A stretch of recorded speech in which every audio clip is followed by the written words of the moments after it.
Okay. So grab some water. I apologize for folks who are hoping to catch up on this later. I forgot to hit record because I was so excited to get class started. I guess this is the important stuff. I'll record an extra workout session for y'all later. So what we're going to talk about today is part of the Drive Wunder. So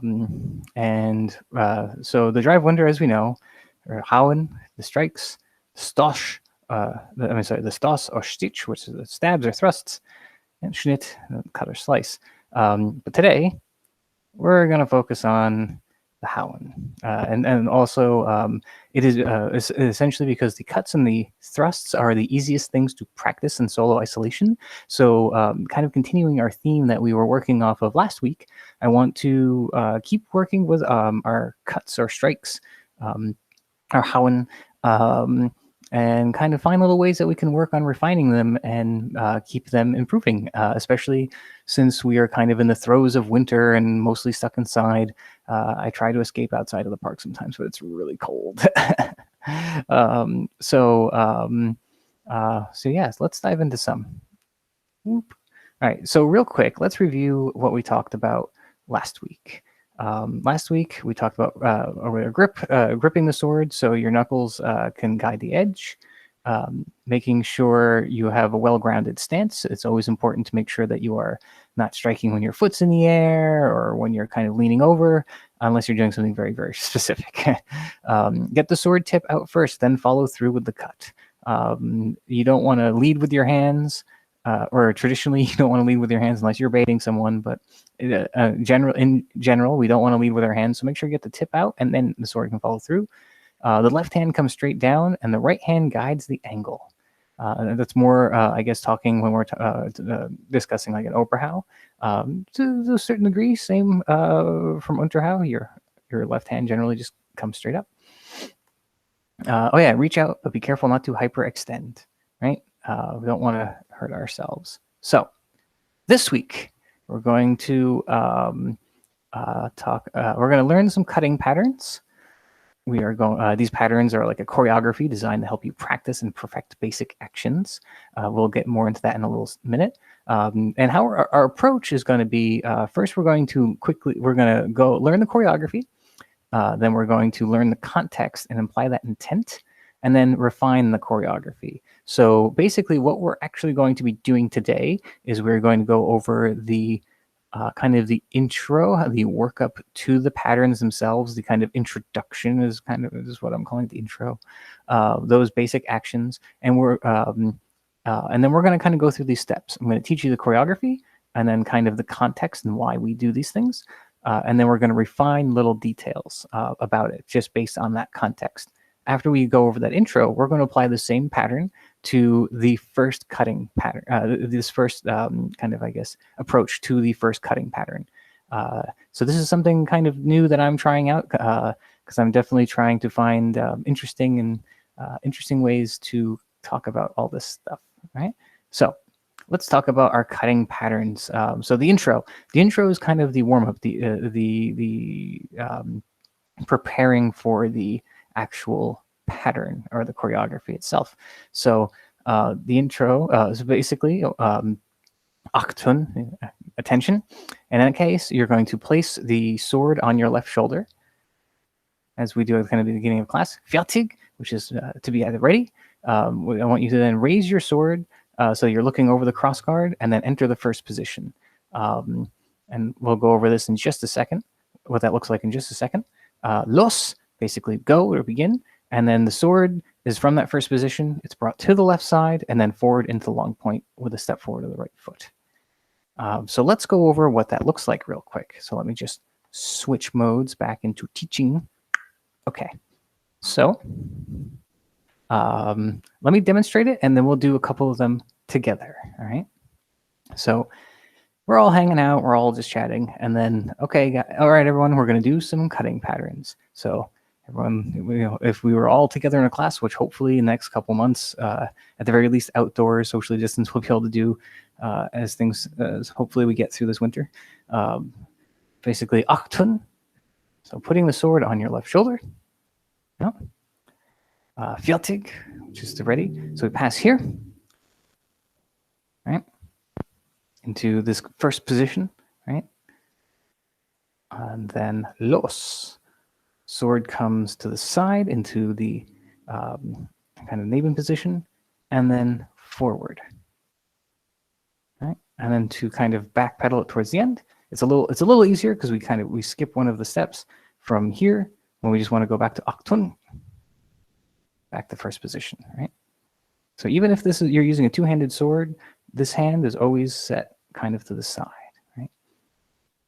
So let's all do it together. So let's so just kind of shake it out, grab and just kind of stand, find a nice, be comfortable, and then aktun, sword on the left shoulder, hand on the bottom pommel, fertig,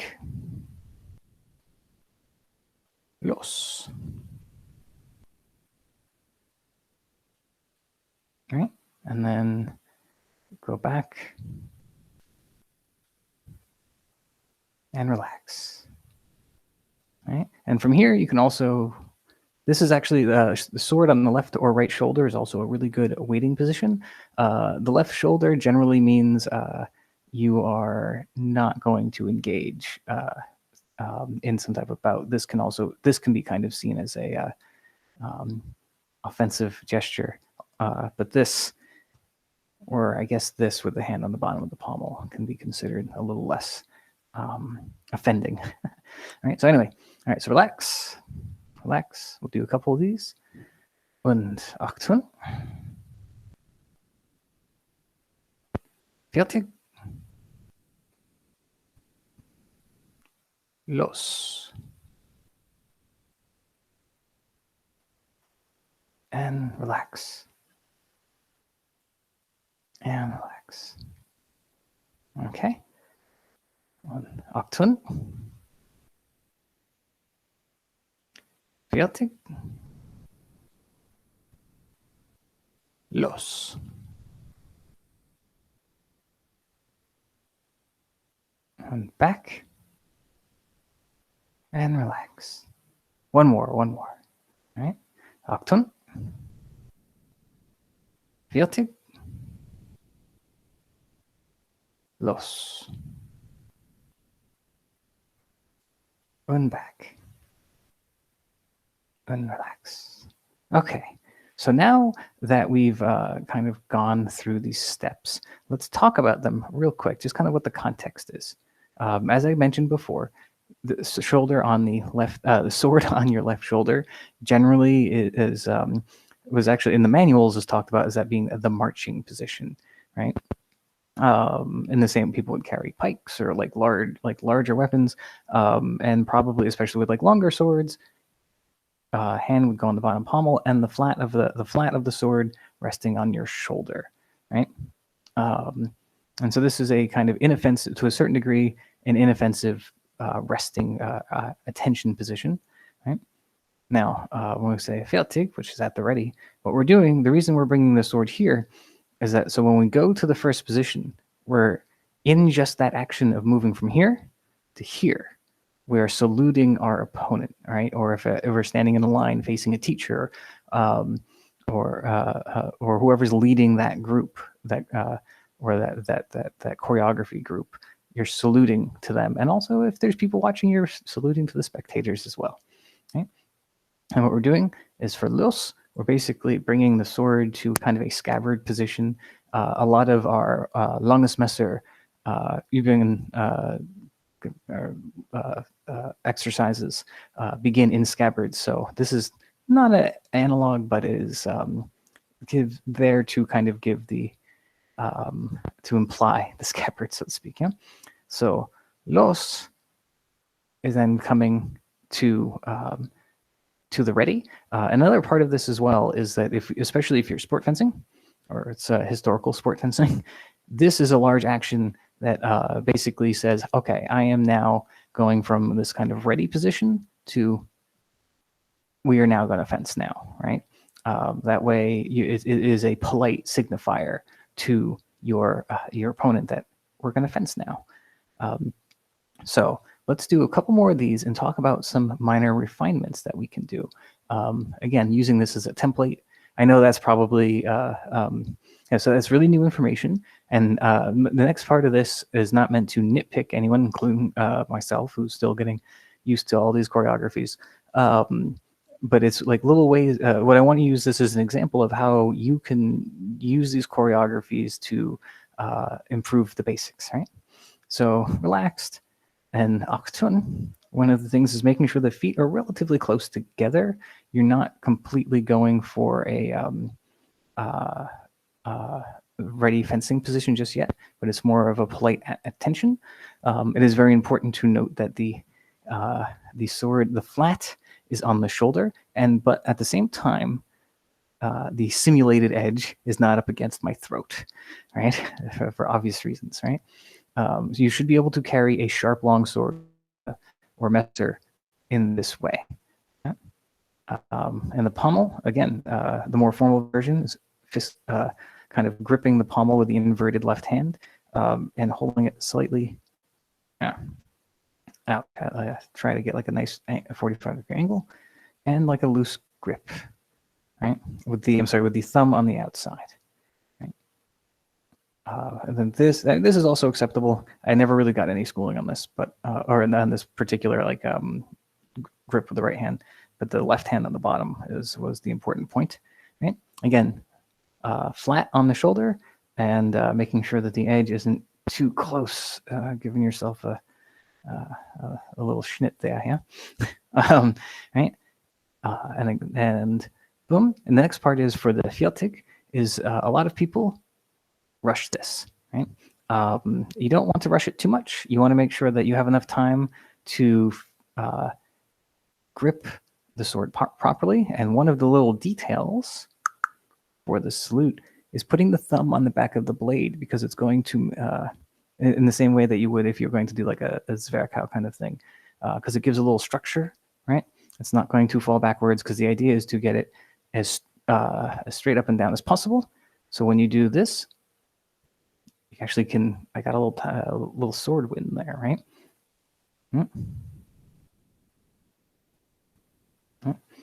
Now from here,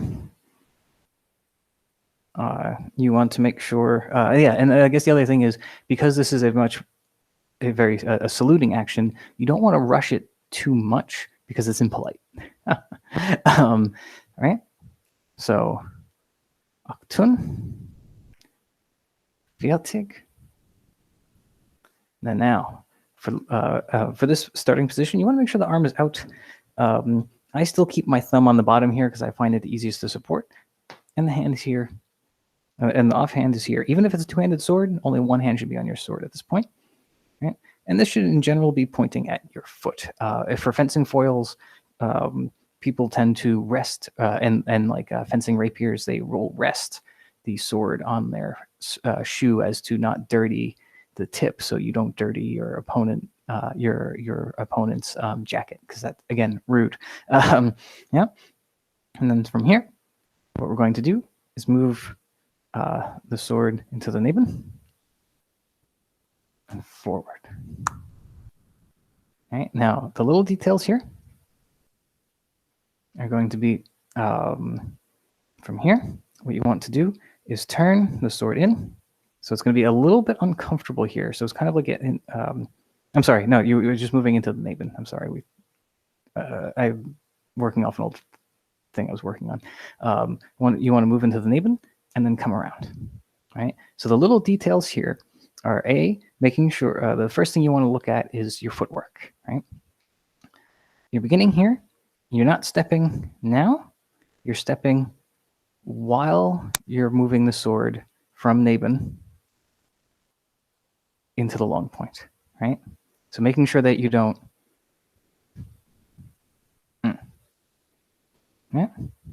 practice going to the neben hut and then forward. Neben, forward. Neben, forward, right? And the other thing is making sure your foot, now this is when, for the foot placement, this is when you move into a more comfortable fencing posture, right? That means your left leg should be relatively straight, and the forward one is bowed just a little bit, right?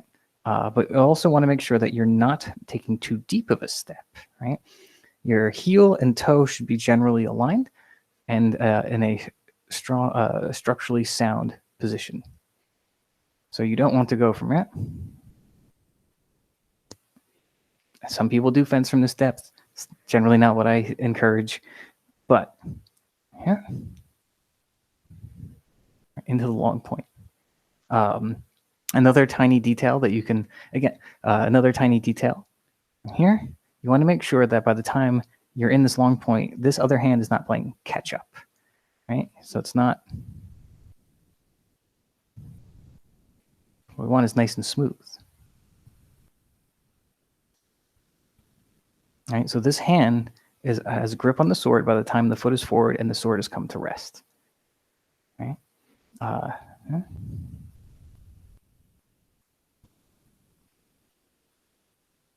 Right. Yeah. And so, and then, same. And then when we go back, making sure that this hand and foot and the sword are all kind of syncing up in that backward step.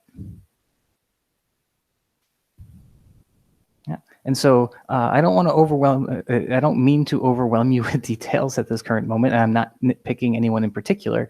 I guess what I'm just doing is giving like a small laundry list of like little things that we can pop into and kind of correct, right? Based on like some of that context we talked about. Like one thing that I noticed during the summer, and I'm guilty of this too, because we're all very excited to practice, is when we go, the big one is when we go from the kind of oktun position to the kind of right before we salute. This gets really rushed. Like, want to make sure that we kind of do it in a tempo, right? So yeah, so that let me switch back over to our little intro screen here. Okay. Let's see. Before we move on, does anyone have any questions? If you have any questions, feel free to use the hand raise function and type something into the chat box. It's easier for me if you type in. Hold on one second. So, Josh, go ahead.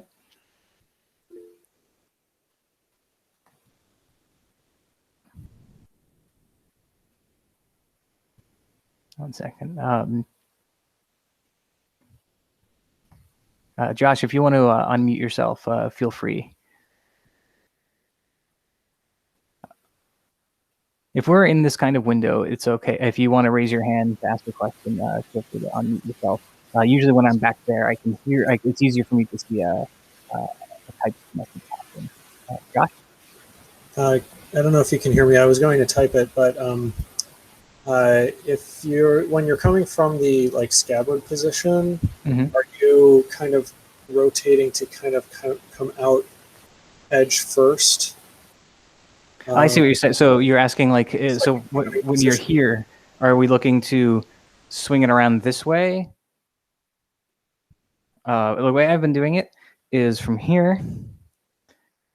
It's okay to kind of make this like larger loop, and I have been rotating it up. So if you watch where the nail is here, it comes across, if that makes sense.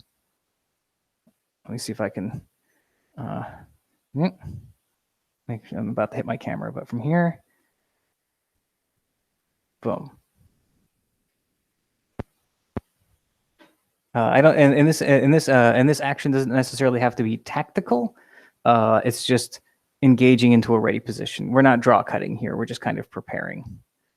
Does that answer your question? Does that help?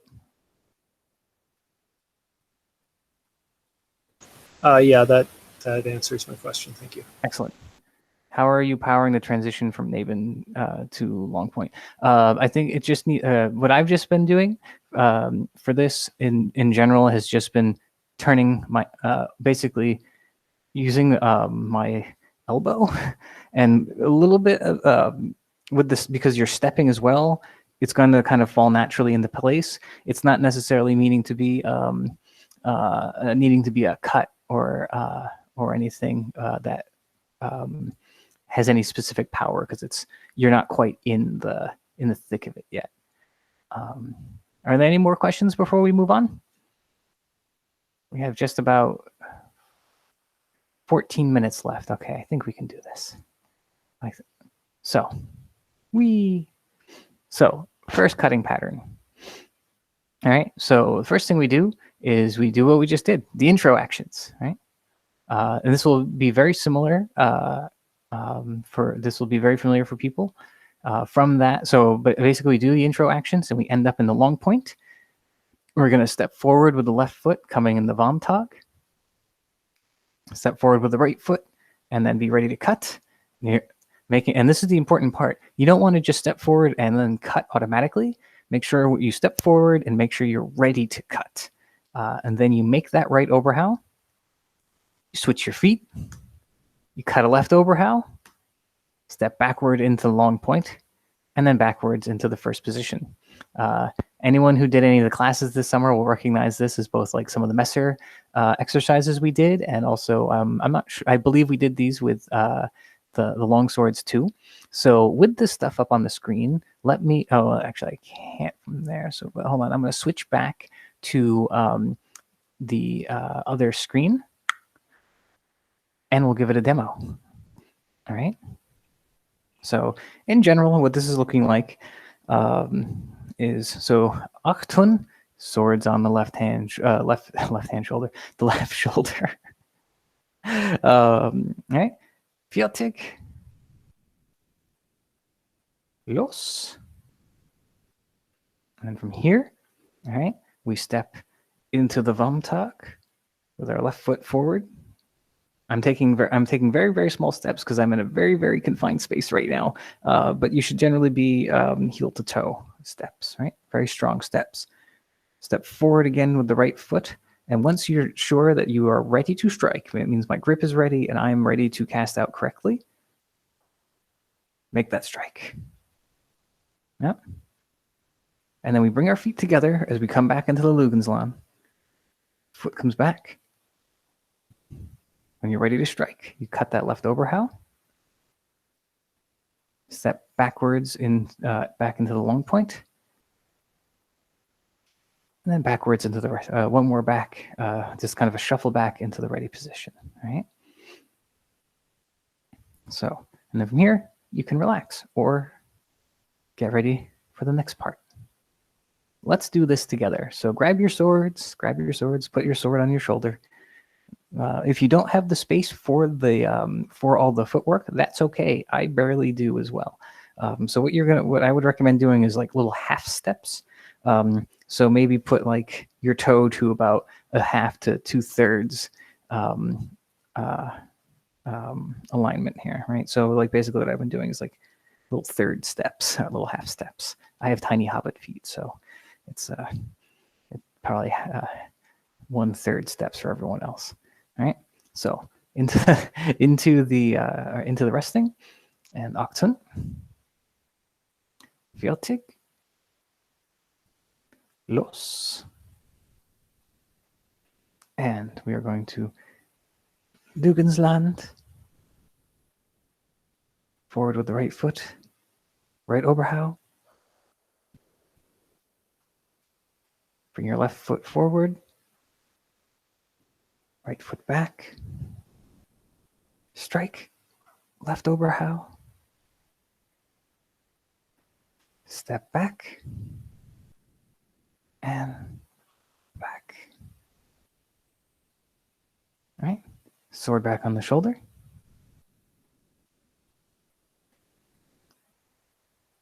Und Aktun. Fiatik. Los.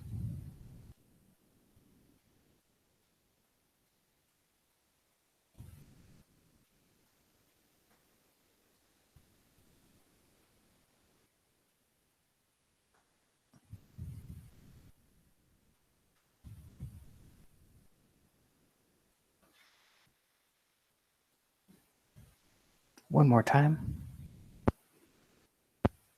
Achtung. Fertig. Los.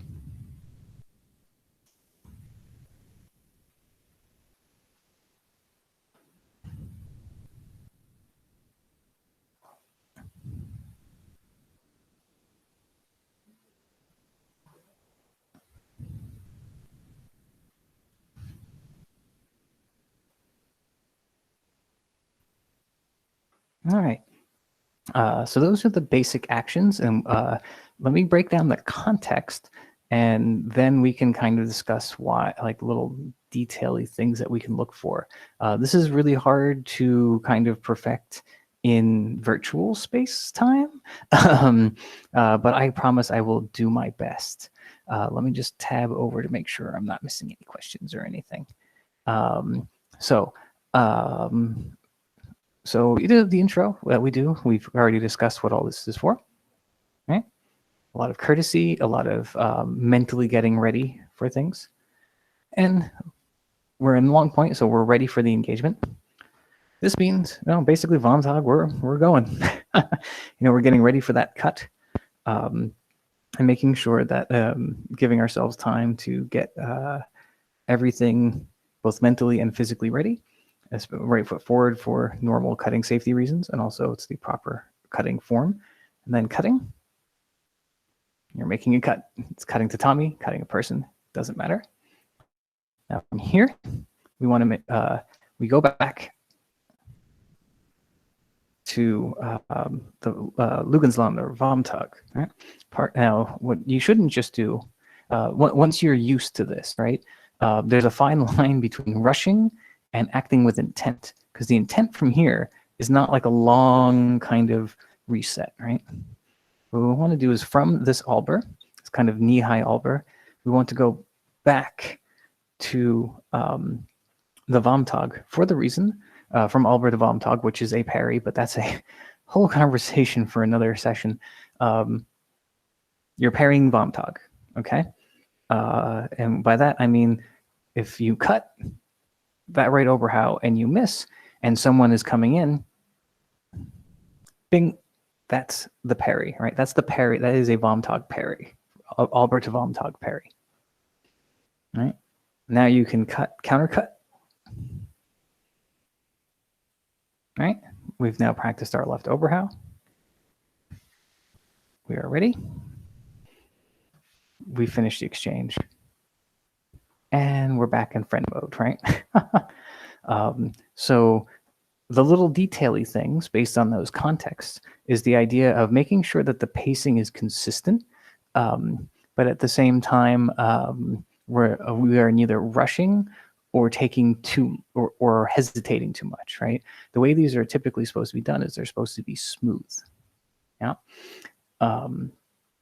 And that can be, I know for me, that is the hardest part, is to remember to do everything smoothly and with intent.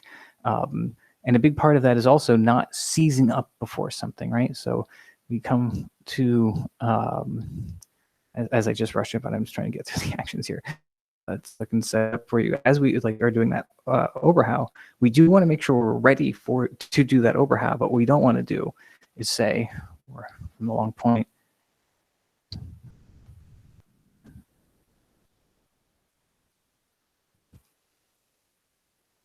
right? We want to make this as that step forward as little, as economic as possible, right? As efficient as possible. Good German fencing, very efficient, right? So that way, and this isn't just because when you're fencing, and we do this way in front of like tatami. Tristan has many videos about this, the do's and don'ts of cutting, and like how not to approach the tatami session itself, right? To approach it with a seriousness and an economy of motion and intent. And because when we're fencing, if we're fencing right now, and I'm like.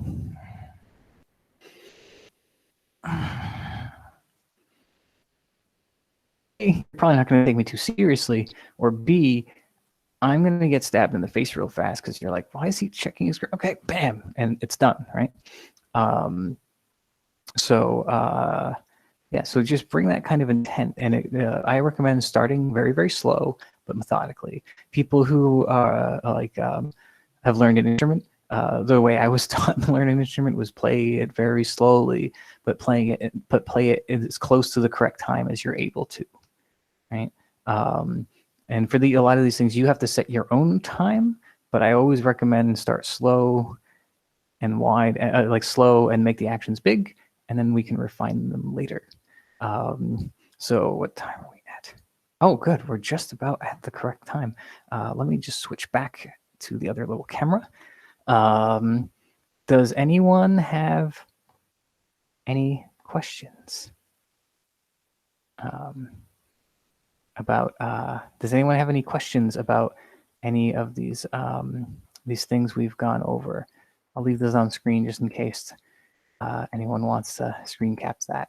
I will have, so there are 6 of these cutting patterns, and we'll be going over many of them in probably a more accelerated way. But this was just kind of, I wanted to introduce this. This is the first time I've really been able to do this through this digital kind of the medium, or this way. I'm always much more used to doing it in person. And so this has been an experiment for me, trying like, hey, this is the actions, and then these are things to look out for, because I know I myself am working on a lot of this stuff too. But I have, I believe in the Discord, there are on the Discord group, and I will try to track down the PDF and then post it for everyone. All of these choreographies, these cutting patterns, are online in a document, in a PDF document that you can look at. I will try to make some more fancy ones that maybe you can show the footwork and stuff. But that is, I'll see if I have time. As always, let's salute. Let's salute out, because it's just about 1 minute till. And all right. So, Aktun, begrüße. All right. Well, thank you everyone for coming to class today. Before you go, I just wanted to show off some fun swag. So we have some of these coming for Squinting Rabbit as well. That batch hasn't arrived just yet. But for all, we have some fancy stickers coming in for the Messer kids and for the new Gotham, the GMAC Gotham people. Little holographic stickers. I don't know if you can see them, very blingy. Yeah, a lot of fun, and we'll figure out how we're going to get those to people soon. And also keep an eye out for GMAC t-shirts. They'll also, I believe there's going to be some t-shirt giveaways soon. And so that should be fun. Who doesn't love swag? Again, thank you everyone so much. Like I said last week, I promised we'd build on top of last week's short class. This coming Friday, we will have another class in which we will go over some of this again, but we will definitely be diving into more of the cutting patterns, and I think that's what we're going to do for the next couple weeks. But keep an eye out. We have some exciting classes coming up. We have Kat will be doing a yoga for sword people class. We are talking with some folks trying to get a sword fitness class started again, and a lot of other great who want to work with us long term and on a guest appearance basis. I'm very, very excited for all this, and we'll keep you all in the loop. So check us, make sure to check out the Facebook and for GMAC, and check out longestsemester.com. We'll be doing a lot of updates there as well. And if you get a chance, I currently am not charging for any of these classes. But I do have a tip jar. I think right now it's just below my screen here. If you get a chance and you're able, I really appreciate any tips that people can toss my way. All that money goes into keeping the lights on, and also anything beyond that goes towards making more of this possible and resources to keep HEMA going, even when we have to meet virtually. And if you can't, that's okay too. Times are crazy and things are difficult. But for all, but I thank everyone for attending class, and we'll be seeing you all soon. All right, great. Ashanti, yeah, I see you have your hand raised. Hey, so I want to, yes, all right, people can see me now, great. I want to offer any gear stuff that you guys have in mind. I've been kind of directionless recently, and if somebody has a project, like a gear project or something, where they want to improve a piece of gear, they don't like it, or they just want to kind of look at a problem, kind of shoot me a line, and I want to try to kind of get on that. Cool. Yeah. What I would recommend you do is in the Discord, and either I think we have like a gear. I think there's a separate gear channel, or in the Longsword channel itself. Why don't you pop a message in there for people to get in touch, and the best way for people to get in touch with you, and I'll help spread the word as well. This is really quickly. I wasn't prepared for this, but I should have been. This is kind of the new baby I've been playing with. That's okay. Hold on one second. I can't quite see. I have. I'm sorry. Show again. Oh, are those the new gloves? Oh, the new gloves. Those look great. Yeah. They're any light here? Yeah. I love the it's I think I saw some photos you had posted in the group. I really like the articulation on that. That's really neat. Yeah. All right. Well, thank you for Ashanti. Thank you for sharing that, and we're going to definitely post in the group. I'm sure people take a little video of like that articulation. We can make the people we can make the Hemosphere on Facebook jealous. All right, everyone. Thank you so much for coming. Have a great night, and I'll talk to you all soon. Bye.